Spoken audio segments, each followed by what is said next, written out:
Can you hear it?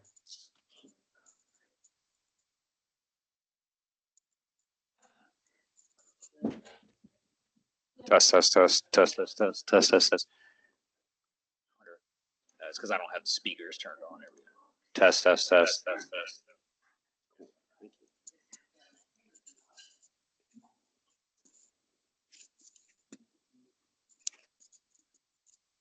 Is it working? No. You got. Nobody's joined remotely, so you might be okay. I think that cursor has to be in there for that to work, right? This just has to be in the app window, pretty much. Yep. So if you click out here on Teams, make sure you come back and click on this. Okay. Teams is already good to go, though. Thank you. Okay. Thanks, Brian.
I don't even think we should wait 5 minutes.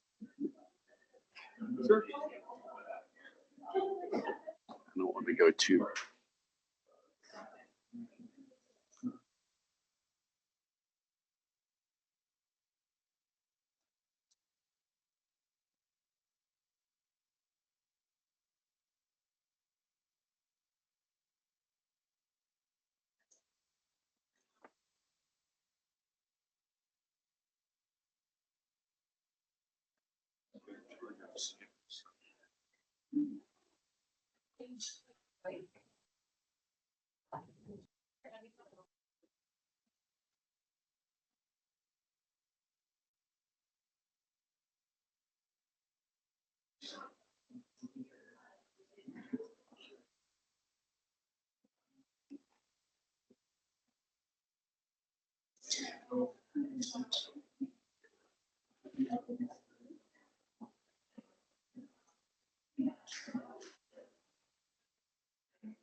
Yeah.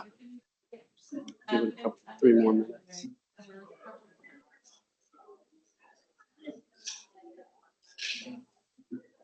Say Bob was here? Oh, you tried to call me. No. We're gonna wait a little bit on that.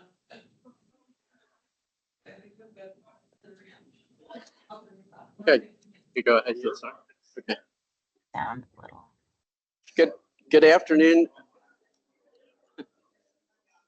Good afternoon, everybody.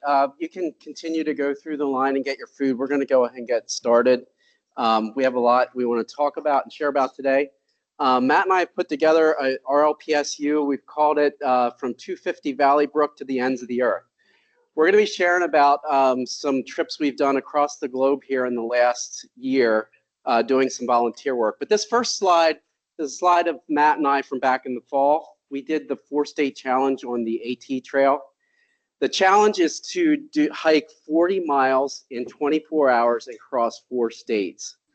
So we actually did that challenge. We did it we left on a midnight on a Saturday. We ended about 8:30 Saturday night.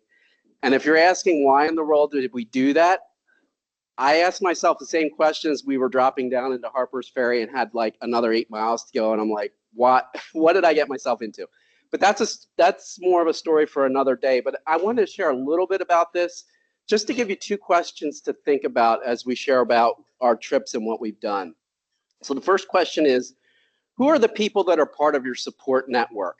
In other words, who are the people, whether personally or professionally, that allow you to be successful and thrive at what you do? And then the second question is, who are the people who both personally and professionally challenge, inspire you, and push you out of your comfort zone? So for this trip, Matt was definitely that for me. If I did not have Matt, I would have never even thought about doing that trip, thought it was possible. He was the one who pushed me out of my comfort zone. The other person that's not in the picture is a man named David. David was our what's called trail angel. He drove ahead and met us as the AT crossed different roads so we could hydrate, get food, put on new dry clothes. So again, he was part of our support network. We would have never been able to do that had we not had David. My clicker's not working. So I did a trip to Cambodia in February to do Revit training to young design professionals. I'll be sharing a little bit about that. In terms of my support network and the people who made this trip possible, these are a number of names who are part of that. And I wanted to take just a few minutes to thank people here at RLPS who are part of that. So Brian Crosby helped me with IT and getting a laptop, an old laptop put together and hooked up to be able to do the trip. Justin Martin helped me. The group that I was going to train with was using Revit LT. So Justin helped set me up on that. And then the partners, really thanking the partners for supporting me in that. It was also a difficult time with things in my personal life, with my dad passing away a week before the trip. So it was a lot of time off. And I just really appreciated the partners stepping up for that and my project team helping me through that as well. And then thinking about the people who inspire me and push me out of my comfort zone professionally, I just did a quick word cloud of partners I've worked with, employers over the years, colleagues, friends, professionally, educators, classmates, but you know, these are the people who've pushed me out of my comfort zone. I did want to highlight 2 or 3 or 4 maybe. So this trip was for Revit training, and I have on there as a name. I have Justin Martin, Scott Hurt, and Jamie McCumsey. So from a Revit standpoint, these were people that pushed me, and we pushed each other in the early years at RLPS when we first adopted Revit. So those are those experiences you take with you that push you out of your comfort zone and make you better. And those were things I could take with me on this trip. So my journey to Cambodia, this is a little bit broader picture, and I'll share a little bit about my history doing some overseas trips like this. So in '97, I did a construction trip to Ecuador. I came back from that trip with a real sense of like the need in the developing world. That's something that when you go overseas, you really see how other people live and you think about how fortunate you are here. And then after that, I was really wrestling with, okay, how does my skill set and my profession tie into that? Is there other things I could be doing? I ran across an article in Progressive Architecture magazine about a group called EMI, Engineering Ministries International. Got hooked up with them. I did a trip in 2000 to help with a group of architects and engineers to design a school in Guatemala. And then a year later, I did another trip to Bolivia to help design a hospital. I did some interning while working full-time kind of in this whole sphere of volunteering and mission work. And then from 2006 on, after my family had young kids, there were opportunities for me to go, but it never worked out. So there was a bit of a 20-year gap. And then in 2024, and actually backing up a year or two, the person who led my first trip in 2000 was in the area here. His name is Gary McVie. So I got together with Gary, and there's about 20 former volunteers from EMI in the area. We got together to network, and it started to, awaken this idea that maybe now with my kids being older, this would be a good time to go. I talked a little bit about the last RLPSU about poor decision-making in architecture school, climbing up on the roof of the building after pulling all-nighters to watch the sunrise, celebrating after pinups. But it was also a time when I was asking bigger questions about life, about how I fit into the big picture, about how my career does in terms of gifting and ability. And a friend had invited me to this gentleman, Tim Keller, his church which was very instrumental to me in terms of not just faith journey, but understanding profession, vocation, and how that can tie into the bigger picture. This was my trip to Ecuador in '97. This, like I said, was a construction trip. So we went to Quito, Ecuador, which is the capital city, to do a construction project. And then from there, a couple of us got to go out to the Amazon rainforest to work on some maintenance work. And like I said, those trips to the developing world often for me, were very eye-opening. There was one in particular, we drove to a local dump, and there was a tent city around the dump. As we're pulling in, we're hauling in construction debris. And these kids from the tent city just jump in the back of the truck, and they're rooting through to find whatever they could find. And it's those kinds of experiences that were just really kind of jarring, eye-opening. They help you think about how thankful you are for what you have, and then really opening your eyes up to the need. So like I said, that was the point where I really, after that trip, started to develop a bit of a passion, like, okay, how can I tie into this more without like living overseas and, also knowing my passion for design, like, could that connect? And I found that article. And so I came across EMI, and what EMI did at that time, and that was years ago, they recruit teams, and they still do, teams of 18 to 15 design professionals to go overseas, particularly faith-based. So for faith-based organizations that serve the poor, widows, and orphans is kind of how it started out. So orphanages, schools, hospitals, those types of projects. This is a video clip that talks some of the people that EMI has served over the years. So they explain some of what EMI does.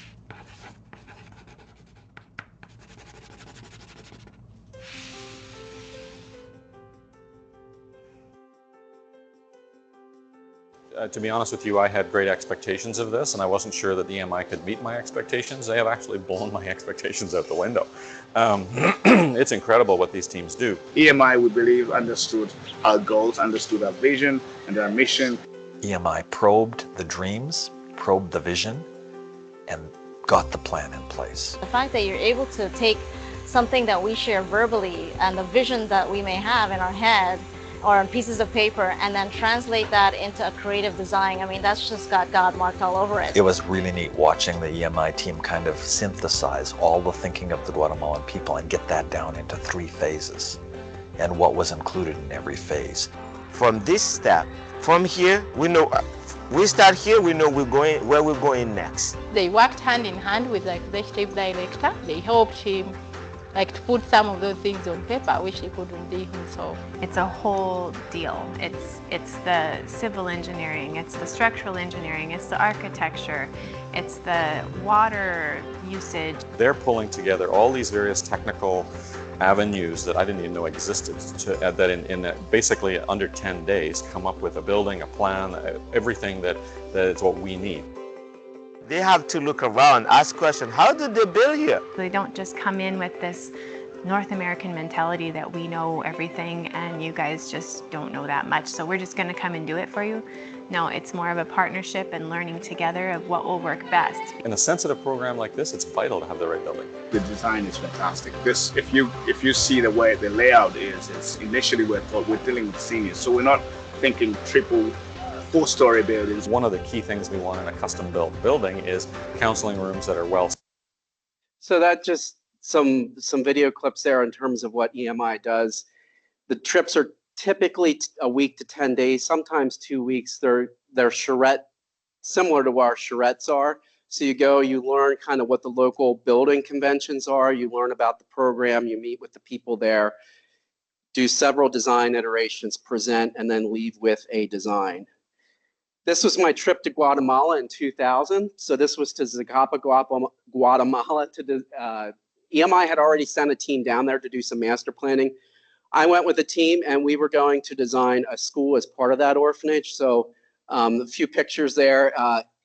Again, these trips really take you out of your comfort zone. So this was right on the edge of CAD, but we were drawing in open air at times, wind blowing, not like the typical office situation. You're working with people you've never worked with before, so you just meet for the first time and you have to work together to solve problems, which again can take you out of your comfort zone, but really rewarding experience. Those were some of the drawings, and every trip you see how you contribute. So part of my contribution on this one was some of the design concept for the school and how it was oriented to the site. And then when I came back, I did a little bit of additional work to help draw up housing for work teams that would come down. So then in 2001, I did another trip to Santa Cruz, Bolivia. The picture right there was an existing health clinic that a university down there had. Their vision was to do an expansion to add emergency rooms for patients, and then eventually a trauma clinic. So we had one architect on our team who was a design professional who focused on hospital care, which was really good to have as a team. And again, that was one where, again, you have different contributions. I was able to help us think through how we do phasing. And so we talked about how do we fund this project. This big part of what EMI does is to provide graphics to get funding. So what we did there, this project was actually they were seeking funding from the U.S. Department of AID. So we did a whole feasibility report that we submitted to them to try to get funding. So that really quickly is some of what EMI had done when I first started. They only had 2 locations, Colorado and India. So they started to see that they would be more effective by being in country, sending full-time people there who would walk along, volunteer teams that would come in country. But the vision started to grow and change to become more, if you may have heard in that video clip, they talked about partnership. So rather than just as North Americans going to show them what we think is best, they started to see a grander vision of, wow, we could actually have offices around the world where we start to learn the conventions. We start to actually develop young design professionals, which is something that is lacking a lot in the developing world. So they've developed essentially 9 offices around the globe. These are some statistics of what EMI has done within a year range. Actually, 1,500 projects is, I think, over their 35 to 40-year history. They now have 11 locations. They have 200 full-time staff. They do the volunteer teams, about 182 volunteers per year. And they've grown in terms of what they do. So they have the offices, they do mentoring and fellowships. They develop disaster response teams. So like, for instance, we had, there was an earthquake a few years ago in Haiti. They'll mobilize engineers, architects, design professionals to go into those zones and help work through when disasters happen. WASH is another big thing, and I got to meet people who are more focused in WASH, water, sanitation, and hygiene, which is a really important thing in the developing world. So there's a lot of engineers, some in this picture, and this is one of the really great things I love about these trips is you get to meet people from all over the world. So you're meeting people in the country who live there, you're learning their customs, but you're also learning and meeting design professionals from around the world. So one of the down front, I think Rebecca Wasserman, she's a specialist in WASH, and you learn their history. She's full-time with EMI, but for years she had worked in diamond and gold mining in Canada. So you hear all their interesting stories about how they had to shake out, like they were weighed when they would go in the mines and come out. But you hear everybody's different stories. Another team I was on, I was with a structural engineer who actually worked with Frank Gehry in California, which was just these odd crossroads when you go on trips like this. Just a picture of the EMI Cambodia office. So this was the office I was going to do some training in. Some of the projects they've done over the year since they've been there. So the trip for myself, it was a long trip. I flew from Philadelphia to Detroit, and then the real long leg is from Detroit to Korea, which is a 12-hour flight, and then from Korea to Cambodia. So that was, in terms of challenges and getting out of your comfort zone, that was probably one of the biggest challenges for me on this trip. All my other trips were kind of in Latin America, South America, was the jet lag. Wasn't quite as bad going as it was coming back. So this is just a globe to show you where Cambodia is on the map. If you don't know where it's at, it's Southeast Asia, right adjacent to China, adjacent to Vietnam, south of China. So we mapped out, a full-time staff member of EMI went with me to do the training. His name was Jim. He retired U.S. Air Force, but he had taught architecture in the U.S. Air Force Academy. We mapped out our training schedule for the people we were going to be training. We were training about 10 people, and that varied a little bit. We were also helping they have a CA department, so we're helping them understand Revit, how that could integrate. Also Bluebeam and how that would work. Typically what we do is train in the morning. They had a project that they were already going to jump into with this, so we would do then over-the-shoulder training in the afternoons. So this was the project they were going to work on together. It's a medical clinic in Cambodia. So again, challenges, and these are things you learn as you do these trips as well, as how fortunate we are in our work environment here. So they're on Revit Lite. We're full Revit. We have all the bells and whistles. Revit Lite, you can't link. So we had to try to figure out how are we going to do all these different buildings and work through all that logistically. But this was some of the initial designs for the medical clinic. There was a volunteer that came over for a couple weeks to help do this charrette with the EMI team that was in Cambodia. Pictures of just me with the training, some of the training group in our morning and afternoon sessions. One of the things that was really cool, and we probably all know this, cool for me and rewarding is doing when you see the confused faces when you're trying to explain different things with Revit, the simplest things, right? So like, if you know how finish walls work, when you join a finish wall to a door, it goes over the door unless you do the join geometry tool. They were asking this question, and I showed them how to do it. And then the faces just light up and like, wow, mind blown, with the simplest stuff. So at the end of our training session, we gave each of them a certificate just for them to have some sense of reward for going through the training session. So these are some of the people we trained. Pananich is the young girl up here in the top corner, Vanate, Metnia, and Vat. So we also learned a little bit, there is some architectural training in Cambodia. One of the big challenges with Cambodia is they had a genocide in the 70s and 80s. So there's a whole generation of design professionals that isn't there. So that's one of the big important reasons why they really look for people from other countries to come and do training. They do have some formal training there in architecture, but it's nothing, nothing compared to what we have here, and they were not using Revit.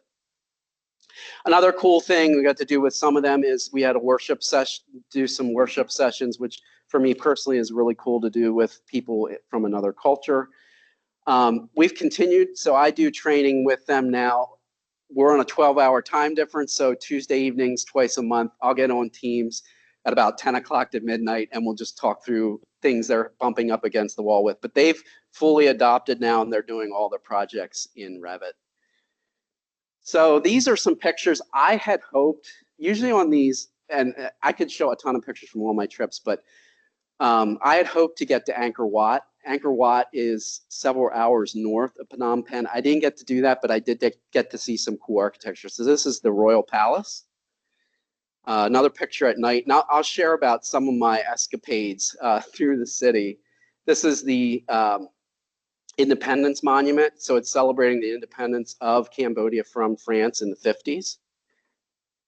This is the city. There are some pictures of the city. So Phnom Penh is a very modern city. And one of the things I learned is the Chinese influence and how much China is investing money into Cambodia and building huge projects. Some of them, as you hear in the news, are sitting empty, and there's questions about what is this all about.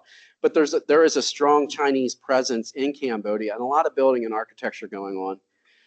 The streets are crazy. You'll see this little three-wheeled thing here. It's called a tuk-tuk.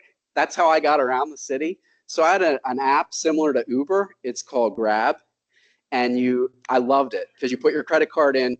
I learned a couple of phrases, but I could not do like the whole money exchange thing.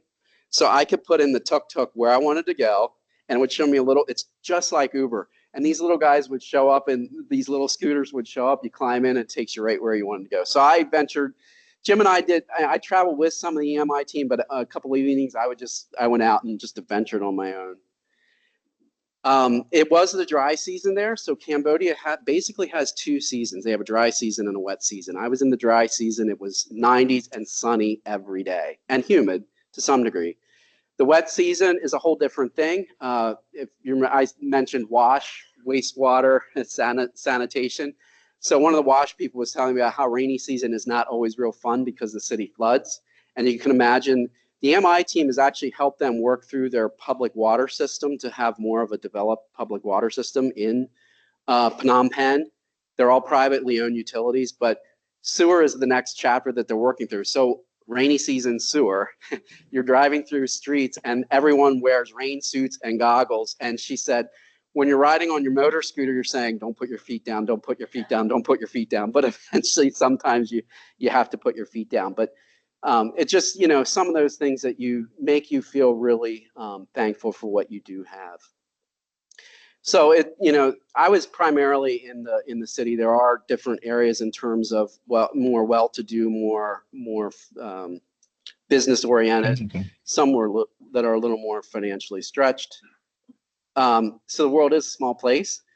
The other cool thing with the Grab app is it's literally like Uber Eats, so you can order things. So I ordered one night. I ordered Korean food, and with the EMI team, they are very tight knit. So they had movie nights together.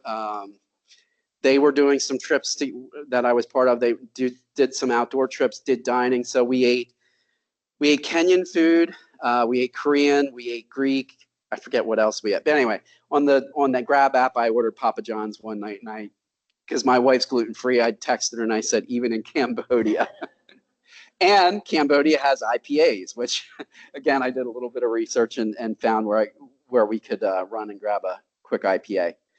The other way the world is a small place is when I first got in country, Bonnie over here came to greet me, and I had something for her from Hundredfold. And I said, I don't know how we even made the connection, but I said, you're with Hundredfold. I said, do you know Kristen Boyer? Kristen Boyer used to be a CA here who left to do this type of work full time. She's like, yeah, Kristen was just here. She's like one of my best friends. So I had this was just one of those experiences. I met another gentleman whose wife was from Lancaster who knew mutual friends of ours.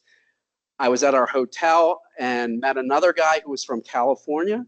Was talking about what I was doing with EMI, my history. I had mentioned Guatemala. He's like, did you ever work we made the connection of the orphanage, and he had actually volunteered there, which again was just kind of a mind blow for me, how small the world is. So adventuring in the countryside. So it was a lot of work. I also helped them get their template set up for Revit Lite. So you can imagine lots of different people loading different things in. Their template was a mess. So that was one thing I was able to do while I was there, was help them get their template straightened out and get it set up for what's appropriate for them and the level of documentation they do there, which is definitely much different than what we do here. But anyway, with all that work, Jim and I got to do some adventures. So we went to the countryside. We did a 6-hour bike ride through the countryside of Cambodia. There is a big influx and a big movement towards moving towards the city and away from the countryside. The wealthier are now buying up the countryside. So there's this interesting dynamic. These are actually lotus patties. So lotus is something, I didn't realize you can eat lotus, but it also has, with the Buddhist background, it has cultural significance as well in some of their ceremonies. We got to see silk worms and silk making and silk weaving, and saw how that was all done. This was another thing, and I'm gonna get it. It's a form of tofu, and the way they make it, it was just fascinating, but it was super hot. You can imagine 90 degree weather and then doing this around a hot fire. So Buddhism and tribalism is a part of their culture. This is a termite hill. So in their culture, termites are sacred. So where we would want to get rid of termites, they keep termites. Architecture. So we got to see the countryside and see some of how family living is in the culture. Their houses are on stilts or columns. During the day, most of their activity happens on that ground floor, and then in the evening, they go upstairs. What they do on the ground floor in the evening is they burn lemongrass. Lemongrass helps mitigate mosquitoes. So it's kind of a creative way to do that with stack effect. I also learned lemongrass is good for keeping snakes away, which they do have lots of snakes. Another picture of some of their houses. In terms of architecture and building conventions, it is poured-in-place concrete is really kind of the go-to there. You see that everywhere with brick infill. They use these 8x8 hollow bricks, typically lay them in and then plaster on top. Another part of the trip and some sightseeing I got to do was to go to Camp S21. So I mentioned the Cambodian Genocide Museum. There was a movie that was put together about the genocide in the 80s called The Killing Fields. I watched that movie before I left. Cambodia's got a rich, multi-level, multifaceted history. So Pol Pot came to power in the 70s. He was kind of a proxy and an alliance with North Vietnam in the Vietnam War. The Americans worked with him for a while, Soviets, China, whatever. There was just a lot of different dynamics over the years. But that regime, when he first took over with Vietnam, was responsible for. Thanks. How are you doing? I'm good. All right. Thank you. Yes, thanks. Good, yeah. For the genocide of about 2 million people. So it was just really eye-opening. And, after a couple of hours of going through this, it was like, okay, it was just a little bit overwhelming in terms of how things like this can happen. Hearing some survivors. So I think 28,000 people went through this camp, only 8 ever survived. And some of them were at this camp, at this site when we were touring.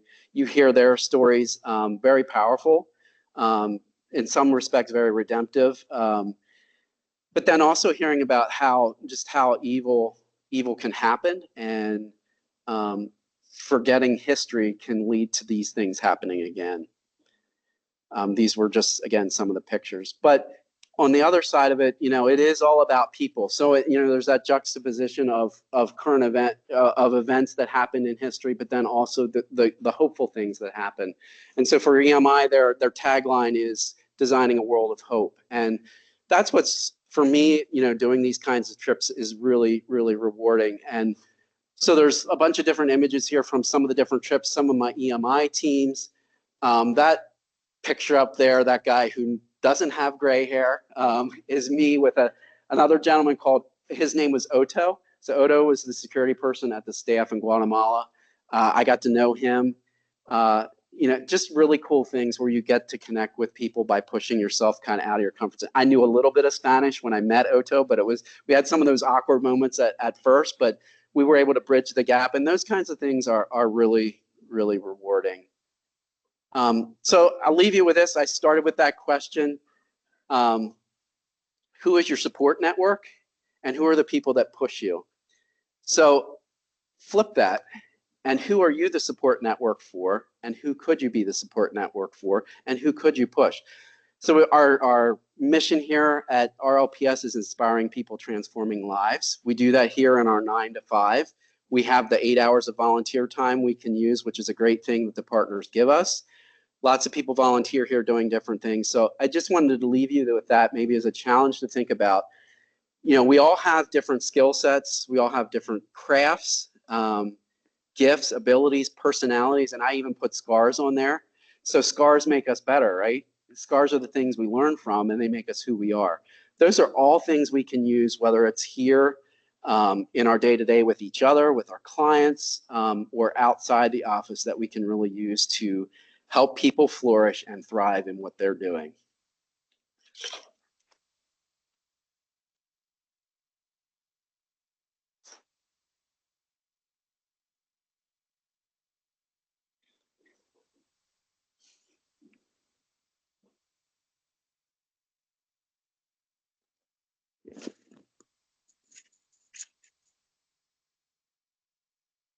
All right, thank you, Jeff. That was really good. Inspired. Okay, let's see if this clicker works this time around. Yeah, I got a lot of stuff to think of from Jeff. Thank you, Jeff.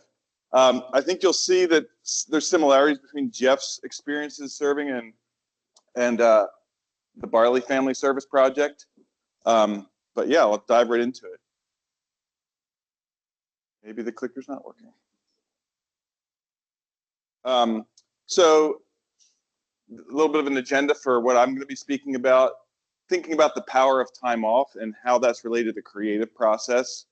The mission that my family worked on in Costa Rica, the people we connected with, the food we ate, and then we were gone for a total of 5 weeks, and then the final week we were at the beach, and then sort of some reflection we'll talk about.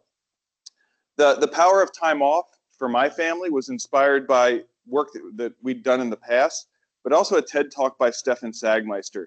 Stefan Sagmeister is perhaps the top 10 graphic artists in the world. And he has a lecture that kind of talks about being intentional and taking maybe some of your time from retirement and sort of interspersing it throughout your career to have these time off moments. He talks about linking that time off with the creative process. This is perhaps Spain's maybe one of the most famous chefs in the world. And there's a long waiting list just to even dine at his restaurant, but he's only open 7 months a year. And I realized that a high-end fine dining experience, not that we don't provide high-end fine services, but it's a little bit of a different business model, I think, than RLPS. But I think that the values there is that you take away and you learn to be more creative in your time off. These are three companies that provide time off to their staff. Stefan Sagmeister takes about 12% of his time. 3M, massive company, provides 15% of their time. And Google provides time off for their staff. An interesting note with the time off for 3M, that's where the sticky note came out of. So, the yellow sticky notes we put out, apparently that's where it came from. So my wife and I were talking about, well, if the partners would approve and we could take a lot of our vacation at one time, what would we do? And we sort of reflected about long periods of time that both her and I had taken to learn or to do a service project. The list on the screen talks about building a library in Kenya, hiking the Appalachian Trail, working with orphanages in Peru, teaching in China. These are all sort of things that Ellen and I did. And it was really instrumental. My time off when I was in high school, I took a trip to Kenya. For 2.5 months, we built a library from the foundation to the roof, making our own sun-dried bricks. And so that was really instrumental for me, getting into the building trades and into the construction and ultimately the design world. So this is a shot from the 90s, back when I was a kid. We built this whole library without a single power tool. We saw one truck the whole summer. We took showers out of 5-gallon buckets, and that's me in the purple there, back when I had hair, swinging a pickaxe. And the goal for this project was just to join these two structures, and this was the final result. And so once we put it to the partners, we said, well, and got the green light from the partners, we had to find basically missionaries or some way that we could connect and serve as a family. And we ultimately connected with some missionaries from Costa Rica. The Balky family lives just outside of Grecia, Costa Rica. You can see San Jose is in the center of the country. Costa Rica as a country, there's the Pacific on one side and the Atlantic on the other, so it spans both coastlines. But the Balky family were missionaries just northwest of San Jose, Costa Rica, and they're on the side of a volcano. So if you go to Central America, the geography is oceans, lakes, and volcanoes, and then lots of rainforest in between. And so they run this mission on the side of this volcano, and this is sort of a site plan of where their missionary is located. Their mission is located. What they do is they provide basically a debrief or a rest experience for Christian leaders, missionaries, and pastors, and they kind of coach these missionaries. They basically, oftentimes these missionaries are so stressed out from working crazy hours that they need, or they have a traumatic experience where they need to debrief from this emotionally traumatic experience. So their mission is called member care. It's a missionary term, member care. And so basically their mission, they have the magenta casita right here. Let's see. I've got okay, this is not working. I thought my laser pointer would be working. So basically they're at maximum occupancy, and the goal was to build a second casita so they could increase the amount of people that they put through their missions program. You can see that this is a site that my family and I worked at for 4 weeks. That's a coffee farm to the right side, and then there's some houses on either side. But basically, once you leave the town of Grecia, you go straight up this, it's called a road or Calle Rodriguez, and it takes you to the site. Talk a little bit, these are the missionaries that we worked with. The image to the right is yeah, that's your right too. The image to your right is the casita, which we stayed in. We stayed in there 3 weeks. The first week we were there, we were working with a church from Panama that brought 32 kids, which you'll see that became very important. But basically, a year ago today, my family and I had the approval for the time off, and our plan was, we didn't have a connection. We couldn't connect with missionaries. We had emailed and called maybe 24 different missionaries. But a year ago, almost today, at a place called Central Mountain Camp Meeting, we connected with Ben and Krista, and we found out that it was a good fit for our family to come work with them. Because it's kind of weird, like, if you think about it, like, how many people do you know that can just take a family of 6 people and put them to work doing something productive, right? It's kind of like as a person of faith, it's sort of like a God thing. But a year ago today, almost to the day, I met this Ben Balky. He's like, I'm trying to get this tree house built because we need to increase the occupancy for our missionary compound. And when I saw this architectural section drawing that he showed me, I was like, well, that's right up my alley. I'm kind of like a jackknife when it comes to construction. I can sort of figure out how to build almost anything. And so we kind of made connections, and we decided that it's probably going to be a good fit to work together. And this was the original drawing. And we began a series of, I don't know if the right word, pre-construction meetings from Pennsylvania while they were in Costa Rica. We got updated architectural drawings to accommodate the slope and the site of the volcano. And we determined that for our first 4 weeks there, the goal would be to clear the site, lay out the batten boards, dig the piers, fabricate the form boards, bend and cut the rebar, and then weld this framing structure that you see in the magenta area. And so, again, I think Jeff sort of alluded to this, is the idea that Western cultures or American cultures are very like type A, like is all the steel on site? You know, is the construction, you know, is it cleared? And we were assured by the missionaries that all the supplies were on site and that we were ready to go. And then when we got to the job site, this is what we saw. It wasn't quite that bad, actually. This is what we saw. But you can see that there was two sort of volumes to the casita or the tree house. They had the first one laid out. But all of these things are sort of like adapting in real time. But this was the construction site. I'll toggle through these fairly quickly and sort of explain.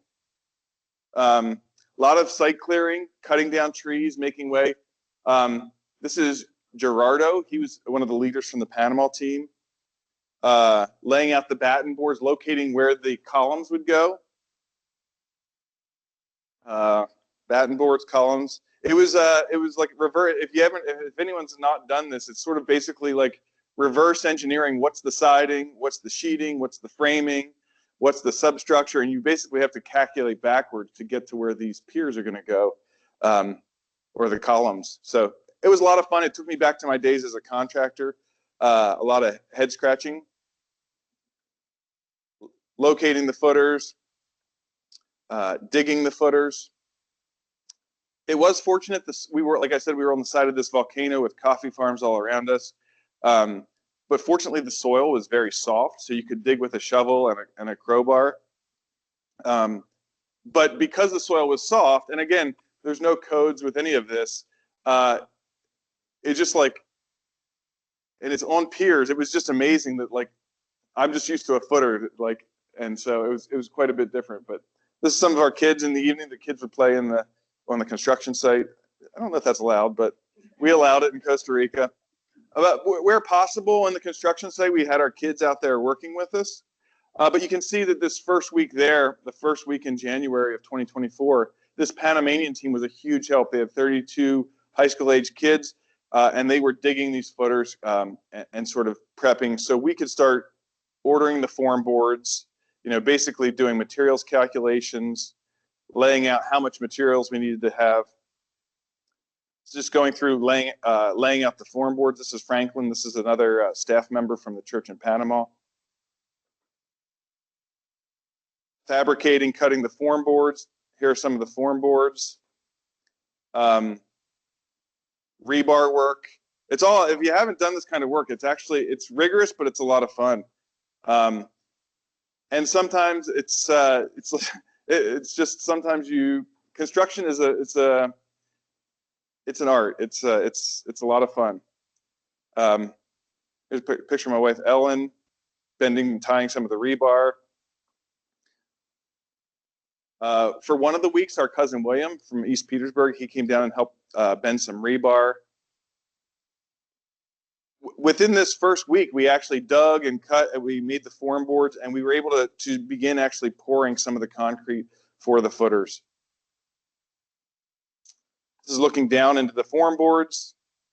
We were going to, much like my trip to Kenya in the 90s, we were going to mix the concrete by hand. And I said to the missionary, I think we should probably get like a concrete mixer so we don't have to mix it by hand.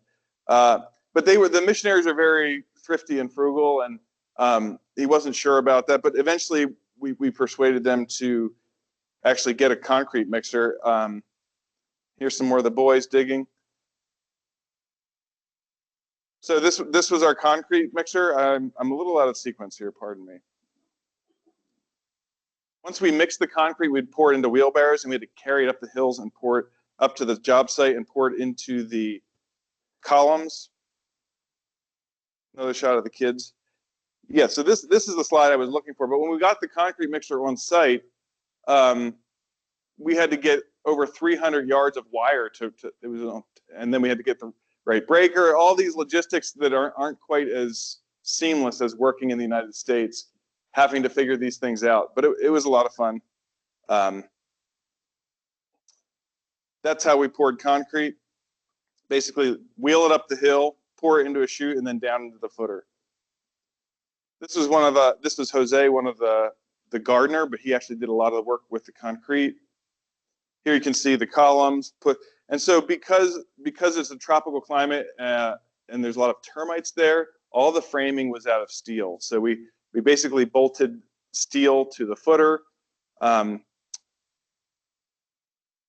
we had to replumb and locate. This is fabricating some of the steel structures. This is Lazaro. He was a Cuban refugee who had fled Cuba and came in through, I want to say he went from Cuba to Venezuela and then up through, and now he's living in Costa Rica.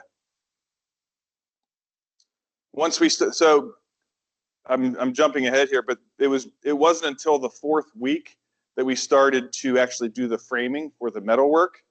But this was kind of an interesting story. We got in addition to going to Costa Rica, we did raise some money, which was kind of fascinating. We put a fundraising letter out like a month before we left, and just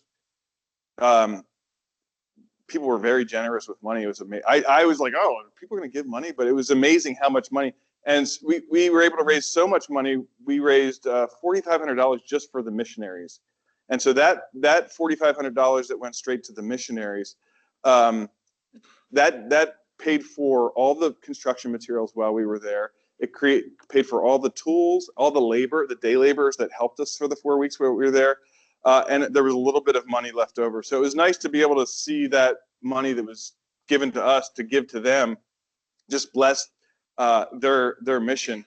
One of the interesting things with that is we had worked the first 3 weeks, and I was thinking we weren't going to get the construction done. And I said, maybe we should hire some like professional welders to kind of help move this along. And the missionary was like, let me think about it. And he came back like 2 days later, and the missionary's like, no, we're not going to hire them. And we even interviewed some welders, and these guys were like, I was like, all right, these guys are good. Let's go.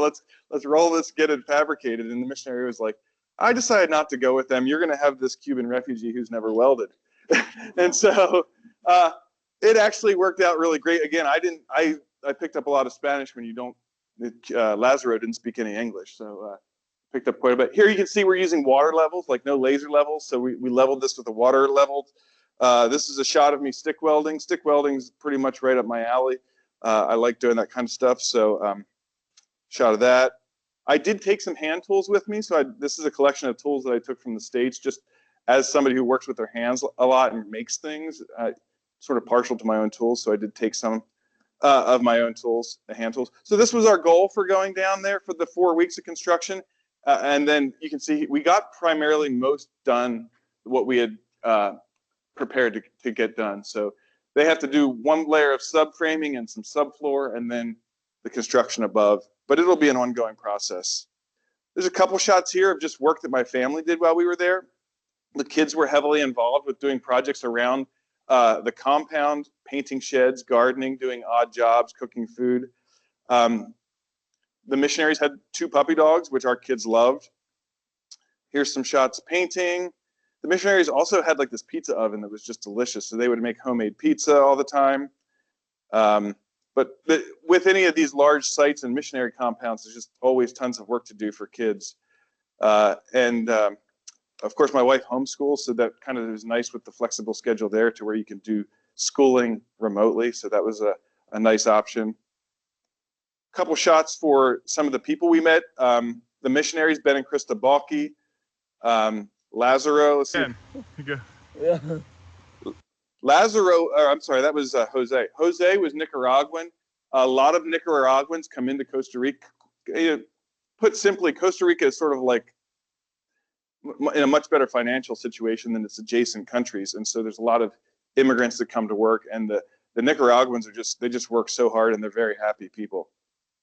It's sort of like a nexus point within Central America. There's a shot of Lazaro.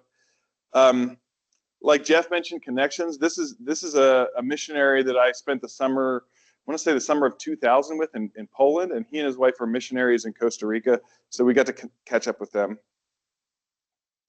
A little bit of the food. The local staple in Costa Rica is gallo pinto. It's very delicious, and it's just a fun time. We had lots of hikes through the local feria, or basically markets, or hikes on the side of the volcano. Down to waterfalls, and there's lots of bananas there, which is pretty great. Like I said, our last week there, we were in on the beach for a week, which was a nice break after working for 4 weeks.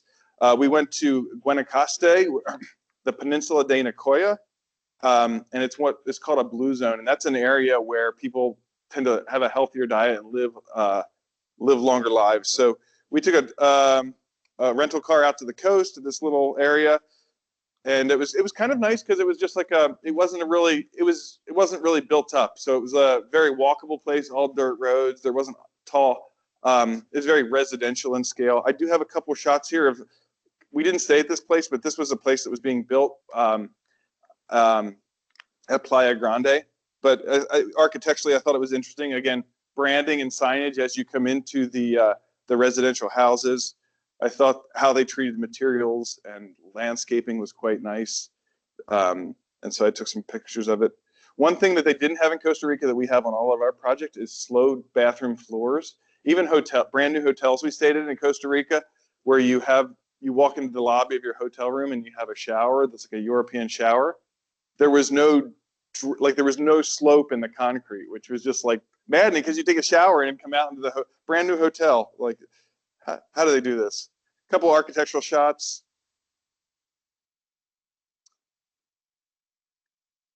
We were right on the beach, and we did do some surfing while we were there. And so I actually surfed twice a day when I was there. Kind of taught myself how to surf for a beginner. Kind of fun. But it was just a really quiet place. Every evening, the town would come out and watch the sunset, or the town, if you will. Couple reflections from the trip were that you kind of went down there not knowing the geography, unable to speak the language, and with no friends. But by the time we left, I was pretty comfortable communicating in Spanish. So that was very helpful. And just get a sense of going from being insecure and not knowing how to keep my family safe to being very comfortable and secure and keeping my family safe. This was a shot where we had to fix a rental car tire. The roads are horrible down there. It's like getting from point A to point B. You expect like 222 or interstates. Yeah, it's just not that. I do have a couple video clips to close with where it was, as a person of faith, we would say it was God's providence, but we were on a family hike and we hiked out to this beautiful waterfall, and we got there and something in me said, I think we should leave, and our family left, and then the whole hillside fell right where my kids had been standing. And so it's kind of let's see. So this is, you can see my one son's right where the rock fall is going to happen. And you kind of feel like, but eventually our whole family, all 6 of us, were out on this bridge right here, just to the left of my oldest son. And we're standing there, and I was like, I think we should probably leave. But you kind of feel like a bad parent because you're like, go, you're going so slow. You're like, hurry, get out of here. And you're like, man, that sounded like a, and then in hindsight, and I was like, I'm going to turn my video camera on. And so that whole, like minutes after, not even minutes, like maybe 1 minute. So, yeah. So we were literally just at this waterfall, and I told the kids to hurry up and get out of there. And shortly after we left, that last clip that you'll just see, parts of earth came, and we would have been hit by rock and water. So praise the Lord for protection and prayers. Yeah, I'm thankful, like Jeff said, to the partners for the ability to combine all my vacation in one and saved up accrued vacation from other years. As to the creativity, I don't know. When you work with materials, you learn how to use them in creative patterns. But I think it's in some ways it's too soon to know how this sort of service project impacted my wife and I, but also our kids. So, but I'm sure they'll be talking about it for years to come. So, any questions or?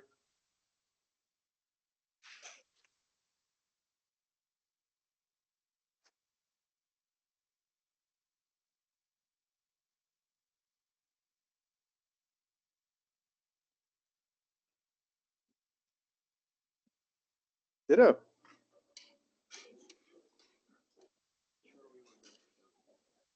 It did, yeah.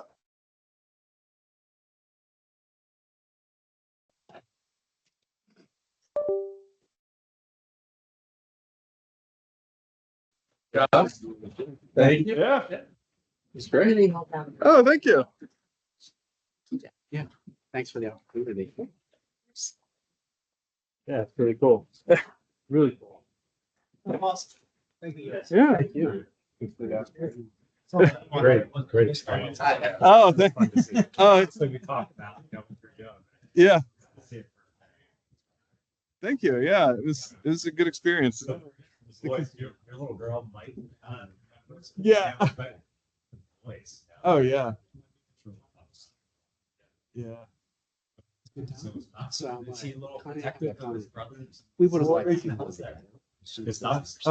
Oh yeah. Yeah. Yeah. Yeah. Just watch it. Did you had a couple brothers? Did you have a sister? I have two younger brothers and a younger sister. Okay. Yeah. So We got it.